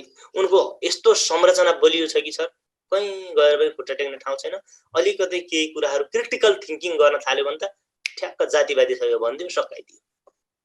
यो तपाईँको अब यही चाहिँ क्वेसनलाई, तपाईँको यो एउटा प्रेजेन्टेसनलाई चाहिँ म फलोअप एउटा क्वेसन राख्न खोज्दैछु, जुन तपाईँले अहिले केही समय यता छैन होइन, जन्मिने बित्तिकै अथवा जन्मिनु पाएको छैन लाउरे भन्ने एउटा ट्यागिङ गर्ने र यो बच्चाको नलेज नै डिफ्रेन्ट तरिकाले होइन कन्स्ट्रक्ट गरिदिने र उसलाई चाहिँ आफ्नो एउटा के उसको मोटिभेसन छ, उसको चोजन कलिङ, उसको इन्ट्रेस्ट के छ त्यो थाहा छैन कि उसलाई चाहिँ अर्को खालको एउटा वे पाथ दिएर जुन समाजले चाहेको कुरा भन्दा पनि हैन तपाईको हामीलाई सप्रेस गर्ने कम्युनिटीहरूले ट्यागिङ गरेर क्रिएट गरेको नलेज दिएर हामी जाने चाहिँ धेरै आइपीहरूको चाहिँ समस्या देखिन्छ हामी नेपालमा।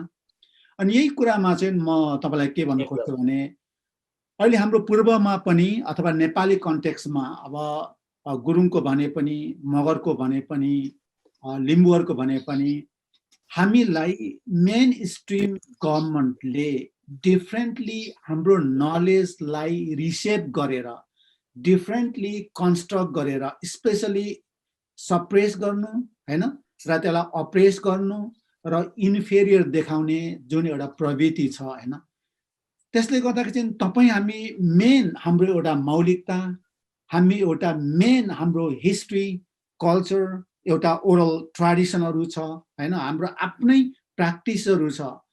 तर त्यो कुरामा चाहिँ यो तपाईको अब भनौँ न 18औं 19औं हैन 20औं र अहिले 21औं शताब्दी आइपुग्दाखेरि पनि हामीलाई मिस मोटिभेट गरेर समाजलाई टुक्राइदिने विभिन्न खालको, जस्तो अब तपाईको अब रिलिजनकै कुरा गर्ने हो भने पनि अर्कै रिलिजन फलो गर्न लाउने। हाम्रो अहिले लिम्बू कल्चरहरूमा हामी लिम्बू नै भनेर भन्छौँ तर प्र्याक्टिसको हिसाबले हामीलाई चाहिँ दुई भागमा बाँड्दै ल्याएको छ हैन।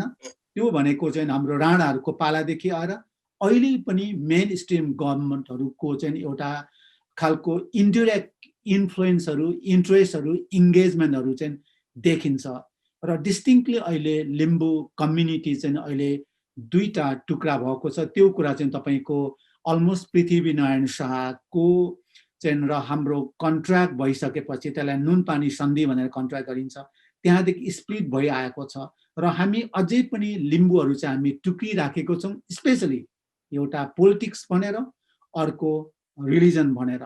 पोलिटिक्समा पनि हाम्रो एमालेका साथीहरू, अब कम्युनिस्ट साथीहरू, कङ्ग्रेस साथीहरू भनौँ हैन, अथवा भर्खरै तपाईँले चाहिँ नेपालमा कुनै सर्भिस गर्ने प्रोफेसरहरू हैन, उनीहरू आफ्नो प्रमोसनको कुराहरू, आफ्नो एउटा भविष्यको एउटा करियरको कुराहरू चाहिँ सम्झेर तपाईँले भने जस्तो एउटा जुन देख्नुपर्ने कुरा चाहिँ देखिरहेको छैन कि उनीहरूले अर्कै कुरा मात्रै देख्छ र त्यो कुरा चाहिँ हामी सर्वसाधारण जनताहरूमा इम्पोज गरिएको छ हैन। म लिम्बूको कुरा गर्दैछु, अरू कम्युनिटीमा पनि होला। यो कुरामा रिलिजन र पोलिटिक्सले मगर कम्युनिटिजलाई कतिको असर गरेको छ? एकदमै धेरै गरेको छ सर। वास्तवमा भन्नुहुन्छ भने मगरको राजनीतिक विरासत त धेरै ठुलो थियो सर। नेपालमा कुनै समय यो टेरिटोरी, यो नेपाल भन्ने नहुँदै थुप्रै मगर राजाहरूले राज्य गरेको इतिहासमा पढ्न पाइन्छ सर। लिच्छविकालीन समयमा, त्यो 11औं शताब्दीको कुरा हो, लिच्छविकालीन समयमा पनि मङ्गोर विषय भन्ने थियो सर। मङ्गोर विषय भनेको मगरात हो, मगरात राज्य त्यो थियो, तर अहिले थिएन भन्छन्। किन थिएन भन्छन्, अनि ए हो र थिएन भन्छन् हाम्रा मान्छेले पनि, खोज्न पढ्ने लेख्ने छैन। अनि अर्को कुरा चाहिँ यही क्षेत्रमा त्यति धेरै नयाँ हाम्रो चाहिँ मगरसँग सम्बन्धित सांस्कृतिक सम्पदाहरू छन्। ठिक छ, राज्यले हाम्रो हरेक कुरा खोज्यो, इस्तिहार जारी गरेर हामीलाई भाषा बोल्नुहुन्न भन्यो, भाषा खोजिदियो। तिमीले पढ्न पाउँदैनौ भन्यो, हामीलाई पढ्न दिएन, पढ्न लेख्न दिएन, त्यो पनि खोजिदियो। तिमीहरू नेपालको राज्य सत्तामा यसरी जान हुन्न भन्यो, त्यो पनि हामीलाई चाहिँ अनेक कुराहरू बनाएर त्यहाँ रोकिदियो। तर एउटा कुरा सर, हाम्रो यो लहोज खोसेन। बेला बेला हामी टट र मम गरेर बोल्छौँ, त्यो हाम्रो जेनेटिक रूपमा आइरह्यो। अनि अर्को कुरा, अहिले पनि हामी विभिन्न ठाउँमा जाउँ, म यही गण्डकी प्रदेशको कुरा गर्छु। गण्डकी प्रदेश, गण्डकी भन्ने नै मगर भाषाबाट आएको हो। अहिले चाहिँ संस्कृति भएर गण्डक बन्छन्, संस्कृत बनाइदिन्छन्। जे कुरालाई पनि संस्कृत बनाइदिने, संस्कृत बनाइदिने, खस ब्राह्मण समुदायको चिजहरू ल्याएर जोड्दै हाल्ने। हजुरलाई म यहाँ थोरै उदाहरण दिन्छु। यो क्षेत्रमा यति धेरै मगर भाषाका नाम छन् नि, लास्टमा डी र दी प्रत्यय लागेका सबै नदी नालाहरू मगर भाषाका नाम हो। तर मगर भाषामा दी भनेको पानी हो। त्यस्ता चिजहरू यहाँ कति छन् कति होइन। अनि अहिले तिनीहरू सबै नाम फेरिँदै गएको छन्। अहिले ती सबै खोसे पनि हाम्रो लवज र त्यो भूमि, त्यो होइन, एउटा ऐतिहासिक विज्ञानले भन्छ सर, कुनै पनि समुदायको जुन मान्छे पहिला त्यहाँ गयो त्यही मान्छेले आफूसँग सम्बन्धित चाहिँ नाम राख्छ त्यस ठाउँको भन्ने छ के सर, होइन। अनि त्यो आफूसँग सम्बन्धित नाम राख्छ। नत्र यदि त्यो ठाउँमा हामीभन्दा पहिले अरू कोही हुन्थ्यो भने त अर्कै नाम हुन्थ्यो नि सर। त्यो कारणले त्यस्ता थुप्रै नामहरू छन्, अहिले परिवर्तन हुँदैछन्। यो विषयमा पिएचडी शोधार्थी मेरो अग्रज पनि हुनुहुन्छ, विष्णु सिजाली मगरले धेरै कुराहरू लेख्नु भएको छ, स्थान नामहरू कसरी परिवर्तन हुँदै गयो भने। मैले पनि बेला बेला यो विषयमा आर्टिकल पनि लेखेको छु, फेसबुकमा स्ट्याटसहरू पनि लेखेर मान्छेलाई चाहिँ अलिकति यो हो भन्ने ज्ञान बाँड्न चाहिँ कोसिस गरिराखेको छु। उदाहरण लागि यहाँ तनहुँको दमौली भन्ने चाहिँ ड्याम्बुले हो, अहिले दमौली भइसक्यो होइन। पाल्पाको आर्य भन्ज्याङ चाहिँ आर्य भन्ज्याङ भइसक्यो होइन। अनि तपाईँको अहिले त हुँदा हुँदा रामदी भनेको त्यो काली गण्डकी, रामदीलाई चाहिँ राम नदी भन्छन्। अनि चाहिँ हजुरको चाहिँ यहाँ के भन्छ, यो स्याङ्जाको छाङछाङदी भनेको छ मगर भाषामा। छाङछाङ भनेको खस्ने, यसरी छाङछाङदी, यसरी छङछङ खस्ने पानी। त्यो छाङछाङदीलाई छाया क्षेत्र बनाइदिए। छाया क्षेत्रमा अहिले त यस्तो ठुलो मन्दिर, शिवको मन्दिर गयो कि ए भगवान्, जहाँ पनि शिव र ऋषि भनेर जोड्दिने। ऐतिहासिक विज्ञानले, समाजशास्त्रीय दृष्टिकोणले भन्छ सर, सबैभन्दा माथि हिमालमा बस्ने शेर्पा भोटे हुन्, अनि सबैभन्दा नदी नालाको छेउछाउमा बस्ने बोटे माझी हुन् भनेर त त्यो हाम्रो रिसर्चले देखाइसकेको छ त। अनि त्यहाँ त्यो नदीको छेउमा जस्तो खोला कुइयामा पनि यसो हुने ठाउँमा चाहिँ त्यहाँ महादेव गइहाल्छन्। अनि माथि सबैभन्दा माथि चाहिँ हिमालमा कोही बस्न नसक्ने ठाउँमा शिव पार्वती गएर बसिहाल्छन् सर। गर्नुहुन्छ के? त्यो कुरा त सर चेतनाको कुरा हो नि, अनि हाम्रो ज्ञानको कुरा हो नि सर। अनि नाम परिवर्तन गरिदिइहाल्ने। छाङछाङदी पनि छ, त्यहाँ छाया क्षेत्र पनि छ। सडक डिभिजनले लेखेकै नाम छाङछाङदी छ, तर त्यसकै छेउमा यति ठुलो बोर्ड छाया क्षेत्र भनेर राखिदियो। अबको 10 वर्षपछि त्यो छाङछाङदी हराउँछ, छाया क्षेत्र हुन्छ। अनि त्यो किन हुन्छ त भन्दाखेरि जुन जाति र समुदाय आफ्नो धर्म, संस्कार, संस्कृति, परम्परासँग चेतनशील र ज्ञान छ नि सर, त्यो चुप्प लाएर आफ्नो काम गर्छ, इस्टाब्लिस हुने काम गर्छ भोलि पछिलाई। तर जो चाहिँ हुँदैन नि, त्यो एकछिन फ्याउरो जस्तो कराउँछ, त्यसपछि हराउँछ। चुपचाप लागेर इस्टाब्लिस हुने काम गर्नु पर्यो। त्यही भएर मैले यो कुरा लेखेको सर। जस्तो अहिले मैले यो किताब लेखेँ, हावा कुरा लेख्नु भएन सर, ऐतिहासिक अनुसन्धान गर्नु पर्यो, त्यसका रिसर्च मेथोडोलोजीहरू अपनाउनु पर्यो, सोर्स राइटिङहरू त्यही अनुसार गर्नु पर्यो। यो कुरो भोलि दस्तावेज हुन्छ, दस्तावेजीकरण बन्छ। मेरो छोराले पढ्ला, मेरो नातिले पढ्ला, मभन्दा पछि 1000 वर्षपछि जन्मिनेले पढ्ला। यदि मेरो पुर्खाले पनि यसरी केही कागजात राखिदिया हुन्थ्यो भने त ल 400 वर्ष अगाडि होइन, मैले यहाँ लेख्थेँ नि त सर होइन। मैले खोजदार त भेटाउँदिनँ त, सबै जलाइदिन्छन् हाम्रो त समुदायमा। हाम्रो समुदायमा त जलाउने र त्यो गाड्ने चलन छ। अब नगाड्ने, अब आफ्ना कुराहरू, आफ्ना कागजातहरू राख्ने। अनि मैले भन्छु सर, गीत लेखे पनि लेख, आफूसँग सम्बन्धित भएर लेख, कथा लेख, अनि चाहिँ के भन्छ यो उपन्यास लेख, गजल लेख, मुक्तक लेख, तर हाम्रो पन झल्किन पर्यो। यो दस्तावेजीकरण हुन्छ, अहिले केही लाग्दैन, 10 वर्षपछि यही राम्रो हुन्छ भनेर भन्छु सर। यसरी चाहिँ हाम्रो कुराहरू दस्तावेजीकरण गर्नुपर्छ भनेर लागेको छु सर। हेरौँ त्यो हुटिटाउले मैले आकाश थामेको छु भने जस्तै आफ्नो ठाउँबाट कति सकिन्छ त्यति गरौँ, भोलि त्यो एउटा ठुलो सम्पत्ति बन्नेछ भन्ने मलाई आशा छ कि सर। किन भन्दा मैले यो खोज्दै लेख्दै गर्दाखेरि धेरै कुराहरू कति गाह्रो भयो सर भेटाउन, कति दुःख मोलियो हैन। त्यो कारणले यस्ता कुराहरू राखियो भने चाहिँ पछिले काम लाग्छ भन्ने कुरा हो सर। यो तपाईको यो मेरो अन्तिम क्वेसन हुनेछ तपाईलाई चाहिँ अब तपाईले यसरी अब रिसर्च गर्ने रिसर्चर भएको हुनाले तपाई एउटा इमेजिन गर्ने तपाईमा शक्ति हुन्छ हैन। अब के मगर कम्युनिटिजहरु स्पेसिफिकली एउटा केस स्टडीजको रूपमा हेर्दाखेरि यो पोलिटिकली र रिलिजियसली एक हुन सक्छन् सक्दैनन् कस्तो लाग्छ तपाईको के खालको एउटा भिजन देख्नुहुन्छ जुन तपाईले प्रब्लम देख्नुभयो? सरले मलाई अघि संस्कृति र राजनीतिक विरासत भन्नुभएको थियो, मैले अन्तै गएछु हैन, म बहकिएछु, ठिक ट्र्याकमा ल्याउनुभयो सरले। अब राजनीतिक विरासत सर हामी पहिलेदेखि यो गोर्खा राज्य विस्तार हुँदैखेरिसम्म चाहिँ हामी हाम्रो मगर समुदायहरु त्यहाँ काजी भएको छ। काजी भनेको सानो पोस्ट होइन सर। जब बिस्तारै राजनीतिक क्रम सकिँदै जान्छ नि सर, टाढा टाढा टाढा टाढा बनाउँदैछ र मगरहरूलाई त्यति बेलादेखि नै टुक्र्याउनको लागि अनेक कुराहरू गरेको छ। कहिले 18 पन्थी बनाएको छ, कहिले 12 पन्थी बनाएको छ, कहिले 18 मगराज 12 मगराज बनाएको छ, काइके भाषा बनाएको छ, यो चाहिँ नि खाम भाषा बनाएको छ, अर्को चाहिँ यो ढोड बनाएको छ। यो सबै चाहिँ हामीलाई अलग बनाउनको लागि कुनै पनि चीजमा सर संयुक्त रूपमा अगाडि बढ्ने भने त्यो शक्ति हुन्छ। त्यो शक्ति भयो भने चाहिँ के गर्न सकिदैन, त्यो बलियो हुन्छ। त्यो बलियोलाई टुक्र्याउन अनेक बानाबाजी बनाएर चाहिँ टुक्र्याउनलाई राज्य सत्ताले अनेक हत्कण्डा अपनाएको छ सर। तर अन्य समुदायमा जस्तै हामी लक्की भन्छौं, हाम्रो मगर समुदायमा त्यो चाहिँ विभाजित गर्ने जुन किसिमको चाहिँ राज्यको षड्यन्त्र थियो नि, त्यसलाई चाहिँ मगरले कहिल्यै पनि स्वीकारेन। नस्वीकार्दै पनि यो भयो सर। यो किन भयो भन्दाखेरि त्यो फुटाउ र राज गर भन्ने त उनै छ नि, एउटा थ्योरी नै छ नि सर। अनि फुटाउने अनि आफूले राज्य गर्नको लागि हाम्रा त्यो फेरि त्यस्तो अहिलेको कुरालाई त्यति बेला यस्तो थियो अहिले यस्तो थियो भने त्यो सर्कमस्ट्यान्स भन्छ नि सर, त्यो परिस्थितिले चाहिँ मान्छेलाई अर्कै बनाउँछ क्या। त्यति बेलाको परिस्थिति त्यही थियो, त्यही गरे। अब अहिलेको परिस्थिति त्यस्तो छैन, अब गर्नु हुँदैन। सबै मगरहरू चाहे ढोड बोल्ने होस्, चाहे खाम बोल्ने होस्, चाहे काइके बोल्ने होस्, सबै मगरै हो सर। र मगरमा अरू केही जातमा त्यस्तो छ नि सर, त्यही जातभित्र पनि उच्च निचो, जस्तै नेवारमा छ, गुरुङमा पनि भनिन्छ हैन, अनि त्यसैगरी तामाङमा पनि छ।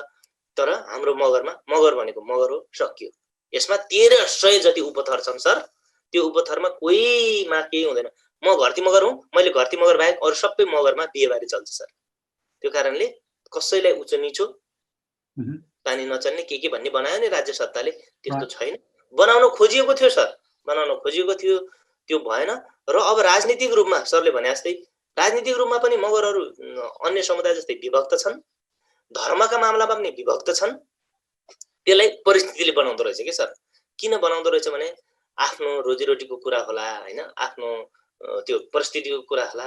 त्यो कारणले गर्दा अब बिस्तारै यो हुनुपर्छ गर्नुपर्छ भन्ने त छ, तर त्यहाँ भित्र फेरि कोही न कोही खेलिहाल्छ सर हैन। अहिले पनि अब 2058 को जनगणना आउँदैछ, त्यसमा चाहिँ अब मान्छेले थापा मगरले थापा मात्र लेखिदिन्छ, राणाले राणा मात्र लेखिदिन्छ, घरतीले घरती मात्र लेखिदिन्छ। यिनी सबै क्षेत्रीका थर छन्, उतातिर जान्छ। नेपालमा सबैभन्दा बढी जनसङ्ख्या कसको हो? क्षेत्रीको। 2058 कोमा सरी 68 कोमा 16 क्षेत्री, 12 बाहुन, ब्राह्मण, 7.14 मगर हो हैन। अनि 7 point something 14 पहिलाको 58 को। अनि अब अहिले त्यो लेख्दाखेरि हाम्रो यताउता भयो। अनि हाम्रो चाहिँ मान्छेले चाहिँ अब मगर मात्र लेख्दा हुन्छ। पूर्वतिर यो आइसकेको छ सर, फलानो मगर। अनि के मगर हो भनेपछि घरती मगर, पुन मगर, बुढा मगर, आले मगर, राणा मगर, थापा मगर, सिजाली मगर होला। तर त्यो अझै आइसकेका छन्। अब यो बिस्तारै आउँछ सर। अनि राजनीतिक रूपमा त यति फ्याक्टर छन् कि सर, हाम्रो फेरि एउटा म यो कुरा खोलिहालौँ सर, हाम्रो समुदायमा छ नि, यो त कांग्रेस, यो त एमाले, यो त माओवादी, यो त के जाति, यो अनि त्यो चाहिँ त्यो भयो भने त्यसलाई यसरी फर्केर नहेर्ने सर, यो फलाना भन्दिने। त्यस्तो गर्ने होइन। जाऊ कांग्रेस हो, माओवादी हो, एमाले हो, के हौ, तर आफ्नो मुद्दामा एक हौ। तर आफ्नो मुद्दामा एक हुने मैले सम्भावना देख्दिन सर। किन भन्दाखेरि यो चेतना त छ के गर्नुपर्छ भन्ने, ज्ञान छैन सर।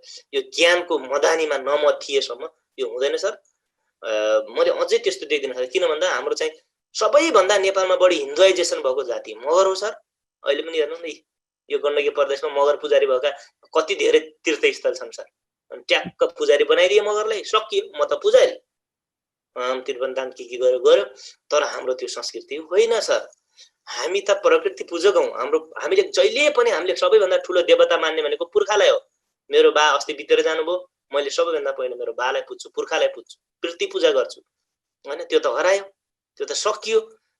जहाँ पनि उदाहरणको लागि मैले मेरो छोरीको नाम चाहिँ नम्सु घरती मगर थियो सर जन्म दर्तामा। म कानुनको विद्यार्थी पनि भएको नाताले संशोधन गर्न पाइन्छ। मैले अस्ति गएर संशोधन गरेर नम्सु मगर मात्रै बनाइदिएँ। छोरोको त मैले सिकिहालेको थिएँ, सजिलो बनाइदिएँ, निर्भीक मगर बनाइदिएँ होइन। निर्भीक हाङ थियो, हाङ लामो पो भनेर राख्न दिएन। यहाँ घरका कुरा पनि मान्न पर्यो, सबै एकैचोटि डिस्ट्रोय गर्छु भनेर पनि नहुने। त्यही भएर निर्भीक मगर। अब उसलाई त भोलि यो फलानु छलानु भन्दैन नि त सर। घरती भनेर त छेत्री पनि हुन्छ, यो छेत्री हो भन्न पनि सक्छ नि। यहाँ त सबै जान्ने लेख्ने पढ्ने सबै बाहुन छेत्री, अनि नजान्ने सबै चाहिँ थेप्चे नाक भएकाहरू चाहिँ अर्काको देशमा गएर यिनका लागि रेमिट्यान्स पठाइदिने भन्ने भएको छ नि त। त्यो कारणले मैले यो देख्दिनँ सर, हजुरले भने जस्तै लामो कालखण्ड लाग्छ सर। त्यसको लागि सबैभन्दा पहिलो हरेक घरमा एक, अब त मैले ब्याचलर भन्थेँ, अब त मास्टर डिग्री भन्छु, हरेक घरमा एक मास्टर डिग्री हुनु पर्यो। त्यो अभियान चलाउनु पर्यो मगरले। र शिक्षा नै सबैभन्दा मूल कुरा रहेछ। यसले मान्छेको ज्ञानको ठुलो होराइजन बनाउँदो रहेछ र के भइरहेको छ, के गर्ने भन्ने कुराहरू चाहिँ एउटा निश्चित गर्दो रहेछ भन्ने कुरा नभएसम्म सरले भने जस्तै हाम्रा त कति धर्म छन् सर है। कोहीले के धर्म भन्छन्, कोहीले के धर्म भन्छन्, सबैभन्दा धेरै हिन्दू छन् सर। अब मैले पनि, मेरो बाले चाहिँ नि हिन्दू धर्म नमान्नुहुन्थ्यो होइन। गर्ने अलिअलि मगरको कल्चर गर्ने, तर धर्म लेख्दाखेरि हिन्दू लेख्ने, हामी त हिन्दू हौँ भन्ने। र मैले त्यो म धर्ममा विश्वास गर्दिनँ सर। मैले धर्ममा केही लेख्दिनँ अहिले होइन। तर मेरो संस्कार र संस्कृति प्राकृतिक रूपमा प्रकृति पूजक छ। अब त्यसलाई बोन भन्ने हो कि सर, त्यो बौद्ध धर्मसँग बढी प्रभावित छ बौद्ध भन्ने हो कि, अथवा हिन्दू धर्मसँग सम्बन्धित बढी छ हिन्दू भन्ने हो कि। हामी त मगरको त धर्म के हो वास्तवमा भन्ने एउटा डिक्लेयरै भएको छैन सर। सबैले सबै प्रकृतिको मान्छन्, बढी लिबरल भएर पनि हो कि सर। त्यो कारणले अब यो विषयमा यो धर्म र यो संस्कार अनि हजुरको चाहिँ त्यो राजनीतिक विरासतसँग जोडिएर जाने हो भने केही हुन्छ कि सर? होला, 2-4 जना मान्छेले मन्त्री पाएको होलान्, सांसद पाएको होलान्, त्यो छ, नभएको होइन। तर त्यो त त्यहाँ गएर तिनीहरूले के गरे क्या सर? तिनको दिमागमा के भुटिया छ भने दायाँ बायाँ गर्दै गर्दैन। अघि नै भन्यो नि हाम्रो दिमाग त कोलोनाइजेसन भइसकेको छ होइन। उनीहरूले जे भने त्यही सही, अनि तिनीहरूले भन्दा चाहिँ अलिकति क्रिटिकल थिङ्किङ गरेर यसो रहेछ भनेपछि त त्यो भोलि बिहान त्यहाँ छँदै छैन, त्यहाँ हुँदै हुनु। अनि गर्नुहुन्छ के त? यो परिस्थितिले गर्दाखेरि यो भइरहन्छ। र म अझै पनि भन्छु, राजनीति गर्ने सबैले गर्ने, राजनीति भनेको राज गर्ने नीति हो नि सर। राज गर्ने नीति ठाउँमा जानलाई त राजनीति गर्नु पर्यो नि। तर त्यो नीति बनाउने ठाउँमा हाम्रो मान्छे कहिले पनि पुग्न सकेन, जहिले पनि अल्पमतमा परे, अनि हाम्रो पक्षमा नीति बनेन, हाम्रो धर्म के हो बुझाइएन। त्यो कारणले यो अझै लामो समय लाग्न सक्छ सर। र मैले यही अवस्था रहिरहे अझै केही समय देख्दिनँ। मैले चाहिँ भेटाउँदिनँ जस्तो लाग्छ सर। मेरो छोराले के गर्छ थाहा छैन, मैले चाहिँ भेटाउँछु जस्तो लाग्दैन यही अवस्था रहिरहेसम्म, यसरी सोचिएन भने। नत्र कति यो दास मानसिकता नै हाम्रो दास भइसक्यो के सर। त्यो मानसिकतालाई परिवर्तन गरेर यहाँबाट फट्ट निकालेर त्यो पहिलाको भरि सबै फालिदिने, नयाँ कुराहरू यहाँ हालिएन भने मलाई हुन्छ जस्तो लाग्दैन। र त्यो गर्नलाई त धेरै ठुलो चाहिने यो गर्नुपर्छ सर, अभियान चलाउनुपर्छ सर, शैक्षिक अभियान होइन। शिक्षित व्यक्तिहरूले अलिकति हामी जस्तो 2-4 अक्षर पढाइ लेखा भन्ने भैटोपलियाहरूले ल यो त्यो गर्नुपर्छ भनिन्छ सर। गर्न कसिन्छ सर, कसिन्छौँ हामी। गर्ने के त, लिदिनेले नलिदिएपछि के गर्ने? त्यो मान्छे पनि आत्तिन्छ नि सर। तपाईँको कुरा सुनिदिएपछि पो तपाईँले मसँग 2-4 कुरा सेयर गर्नुहुन्छ। तपाईँले हजुरले भनेको कुरा मैले सुनिनँ भने मजा लाग्छ हजुरलाई? लाग्दैन नि सर। त्यो कारणले यो कुरा बनाउने बिस्तारै बिस्तारै गराइदियो भने हुन्थ्यो। तर मलाई एकदमै दुःख लाग्छ सर। हाम्रो मगर सङ्घ भन्ने छ सर, त्यसमा पनि अनेक किसिमका विचार बोकेका मान्छेहरू छन्, तर आफ्नो मुद्दामा एक भइदिन्न के सर। एक नभएसम्म हुनेवाला केही होइन। र अर्को कुरा म एउटा भन्छु सर, मलाई कसैले केही देला, कसैले कतै नियुक्ति देला, केही खाउँला भन्ने केही छैन सर। म आफ्नो पौरखले खान्छु, नभए हलो जोतेर खान्छु भन्ने मसँग जबसम्म आँट छ नि, म हरेक कुरा बोल्न सक्छु, हरेक कुरा भन्न सक्छु, तथ्य कुरा बोल्न सक्छु। तर माथिबाट झर्ला र खाउँला, यसले मलाई केही नियुक्ति दिन्छ कि फलान ठाउँ लगिदिन्छ कि यस्तो गरिदिन्छ कि भन्नेहरू जबसम्म रहिरहन्छ नि सर, केही हुनेवाला छैन। त्यसको जमात हाम्रो समुदायमा ठुलो छ। अनि गर्नुहुन्छ के त सर? तथ्य कुरा भन्दै नभन्ने, अनि झर्लाएर खाउँला भनेर यसो गर्यो, अनि आफूलाई चाहिँ नि बेच्दिने सर। सामूहिक हितको लागि बेच तिमीलाई, म मान्छु, तर आफ्नो व्यक्तिगत स्वार्थको लागि मुद्दा नै छोडिदिने सर। अनि मजा आयो? मजा आएन नि त। हो, त्यो चाहिँ रहिरहेको छ सर। हाम्रोमा पनि यो हाम्रो मगर समुदाय पनि यो ब्राह्मणवाद भन्छ नि सर, त्यो ब्राह्मणमा मात्रै हुने होइन के सर। त्यो ब्राह्मणवाद भन्ने छ नि सर, त्यो हाम्रो मगर समुदायमा पनि छ क्या। त्यो त एउटा त्यो ब्राह्मण भन्ने आयो शब्द होइन, हाम्रो चाहिँ यो डोरबहादुर विष्टले ल्याउनु भयो, तर यो त सबैमा छ क्या सर। बाहुनलाई मात्र भने होइन नि त, मगरमा पनि ब्राह्मणवाद छ, लिम्बूमा पनि छ, तामाङमा पनि छ होइन, इलिट वर्गहरूमा। हो, यो चाहिँ जबसम्म चाहिँ समभाव राखिँदैन सर, सह अस्तित्व राखिँदैन सर, समतामूलक सोच राखिन्न नि सर, यो यस्तो रहिरहन्छ सर। सरले भने जस्तै त्यो राजनीतिक र धार्मिक रूपमा हामी एक हुन सक्छौँ जस्तो मलाई लाग्दैन है सर। यो अलि निराशाजनक कुरा गरेँ सर मैले। ल, जस तपाईँले धेरै आफ्नो अनुभवहरू, तपाईँ रिसर्च राइटिङ, तपाईँको पुस्तक लेखनदेखि लिएर तपाईँको यो 2 दशक जतिको मिडियामा इङ्गेज हुनुभएको विभिन्न अनुभवहरू बताउनु भयो। त्यसमा विभिन्न खालको अब्स्ट्याकलहरू कसरी हुन्छ, इन्डिजिनस आइडेन्टिटिजहरूलाई कसरी सप्रेस गरिन्छ, भोइसलाई कसरी सप्रेस गरिन्छ। अनि भर्खर तपाईँले कुरा गर्दाखेरि चाहिँ हिजो बेलुका मैले प्रेजेन्ट गरेको चाहिँ हाम्रो दिमागले टोटल्ली डिलिङ गराउनु पर्ने होइन, अनि त्यहाँदेखि चाहिँ हामीले रिलिङ गराउनु पर्ने होइन, अनि त्यसलाई लिङ्किङ गर्दै जानुपर्ने, तर जुन तपाईँले भन्नुभयो धेरै टाइम लाग्छ भन्ने कुरा चाहिँ तपाईँले बताउनु भयो। अब अन्तिममा तपाईँलाई मैले सोध्न बिर्सेको, तर तपाईँले हाम्रो ग्लोबल नेटवर्कको अडियन्ससँग, स्पेसली यो चाहिँ रिसर्च बेस्ड ग्लोबल नेटवर्क हो, यहाँ चाहिँ रिसर्चका कुराहरू, आफ्ना चाहिँ एउटा सप्रेस फिलिङहरू अथवा सप्रेस भोइसलाई एउटा भोइस दिने चाहिँ यो एउटा च्यानल हो, एउटा ग्लोबल नेटवर्क हो। यसमा चाहिँ मैले सोध्नु बिर्सेको, त तपाईँले चाहिँ मनमा राख्नु भएको, म चाहिँ यो कुराहरू चाहिँ यो ग्लोबल नेटवर्कको अडियन्ससँग सेयर गर्थेँ भन्ने लागेको केही छ भने छोटकरीमा बताइदिनुहोस् न। एकदम धन्यवाद सर, धेरै लामो कुरा भयो, यसमा केही कुराहरू आए र मलाई अलिकति भन्न मन लागेको कुरा, विष्णु सिजाली मगर सरलाई धेरै धेरै धन्यवाद। तपाईँले पक्कै पनि यो भिडियो हेर्नुहुन्छ होला। उहाँले मलाई यो आदिवासी बौद्धिक बहस भन्नेमा मलाई जुटाइदिनु भयो। मैले त्यहाँ थुप्रै विद्वानहरूका कुराहरू सुन्न पाएँ, थुप्रै विद्वानहरूका मन्थनहरू सुन्न पाएँ। त्यसले मलाई धेरै कुराहरू चाहिँ यो मेरो दिमागमा दिएको छ, ज्ञान दिएको छ, र मेरो दिमागमा त्यसले चाहिँ क्लिक गरेको छ, र मलाई के गरौँ, कसो गरौँ, यो हो त्यो हो भन्ने विषयमा निकै मेरो एक्लै चाहिँ मेरो दिमाग चाहिँ घुमिरहेको छ। विष्णु सरलाई धन्यवाद। र सरले यो ग्लोबल नेटवर्क भन्ने जो चलाउनु भएको छ, यो एकदमै आवश्यकता थियो सर। प्रविधि छ सरसँग, ज्ञान छ, सरले गर्नुभयो र पो म अहिले यहाँ जोडिन पाएँ। सरलाई धेरै धेरै धन्यवाद। र यहाँ यो मैले भिडियो सरसर्ती सरर हेरेँ, यति राम्रो कुराहरू, यति धेरै कुराहरू चाहिँ मासमा ल्याइदिनु भएको रहेछ नि सर। यो त संसारमा जहाँबाट जति बेला आफूलाई मन लाग्यो बेला हेर्न पाइन्छ नि त सर। यो एउटा आर्काइभ गर्ने काम गर्नुभएको रहेछ नि सर। हजुरलाई स्यालुट सर। यस्तो चाहिँ यो हामीले पनि गर्दै आउनु पर्थ्यो होइन। विभिन्न ठाउँबाट धेरै कुराहरूले असर पार्छ सर होइन। मैले पनि कतै न केही कुराहरू गरेको होला, अर्को कसैले गरेको होला। हो, यस्तो गरिरहेको मान्छेहरू, विशेष गरी आइपिएसहरू, बौद्धिक मन्थन गर्नु पर्यो सर। झगडा गर्नु भएन। आफ्ना कुराहरू होलान् सर, त्यहाँ आफ्ना आर्गुमेन्टहरू होलान्, आफ्ना थ्योरीहरू होलान् होइन, आफ्ना चाहिँ विश्वासहरू होलान्। ती सबै कुराहरूलाई एक ठाउँमा ल्याएर यसरी मन्थन गरेर यसको एउटा वे भन्छ नि, वे आउट सर, एउटा देखाउनु पर्यो। यसको लागि संसारमा भएका थुप्रै चाहिँ यस्ता आदिवासी विद्वानहरूले चाहिँ यसलाई यो ग्लोबल नेटवर्कमा आएर चाहिँ छलफल गर्न पर्यो। यसको विषयमा चाहिँ छलफल मात्र गर्ने होइन सर। मैले अघि धेरै समस्या मात्रै भने, त्यसको समाधान पनि दिनु पर्यो सर। विद्वानले नै हो समाधान दिने।